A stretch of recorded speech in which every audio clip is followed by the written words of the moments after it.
Ang naging pagbabalik ng 34 na Pinoy sa Pilipinas matapos maipit ng mahigit isang buwan sa nagpapatuloy pa ring giyera ng Israel at grupong Hamas.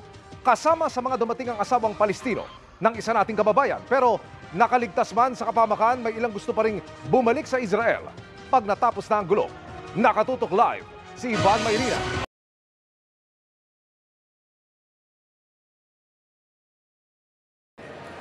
Emil, masaya natin ibinabalita na yung mga iniulat ni Rafi na umalis mula sa Cairo, Egypt ay ligtas na nakarating dito sa Pilipinas. 34 na Pilipino at isang asawa na Palestinian. Kabilang nga sila sa Emil sa mahigit 100 kababayan natin na naipit sa matinding bakbakan sa Gaza. Kahit natakasan na nila ang tiyak na kapahamakan, marami sa kanila ang pansamantala lamang mananatili rito at babalik din sa Gaza kapag natapos na ang giyera. Bakas man ang pagkahapo sa mahabang paglalakbay mula sa Egypt, hindi may kakailaang tuwa sa mukha ng mga Pilipinong ligtas na nakapagbalik bayan mula sa Gaza na halos mapulbos na matapos ang mahigit isang buwang giyera roon.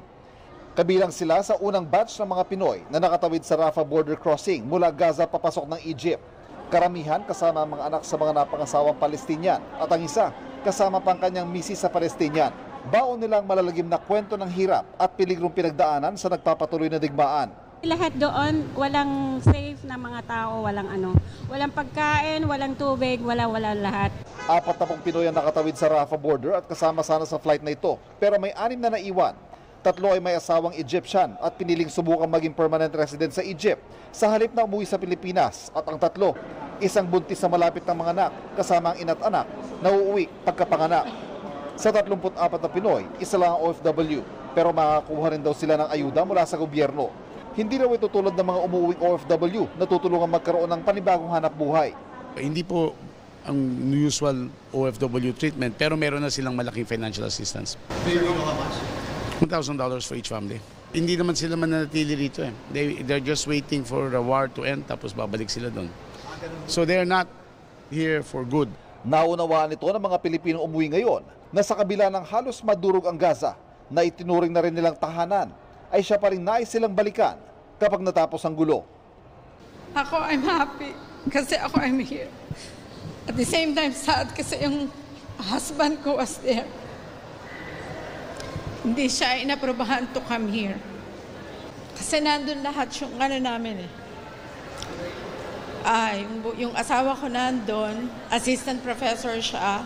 Yung anak ko, she's working sa government agency sa UNDP.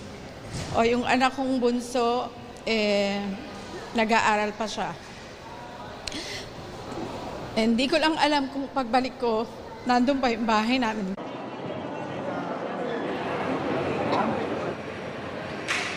Emil, patuloy ang panawagan ng ating Department of Foreign Affairs sa mga kababayan natin sa Gaza na habang nagpapatuloy ang bakbakan ay isaalang-alang muna ang kanilang kaligtasan at samantalahin ang pagbukas ng Rafah border crossing at sa lalong madaling panahon ay tumawid muna at umuwi muna sa Pilipinas at saka naisipin ang kanilang pagbabalik sa Gaza. Emil. Maraming salamat, Ivan Mayrina. Mga kapuso, samahan nyo kaming tumutok 24 oras.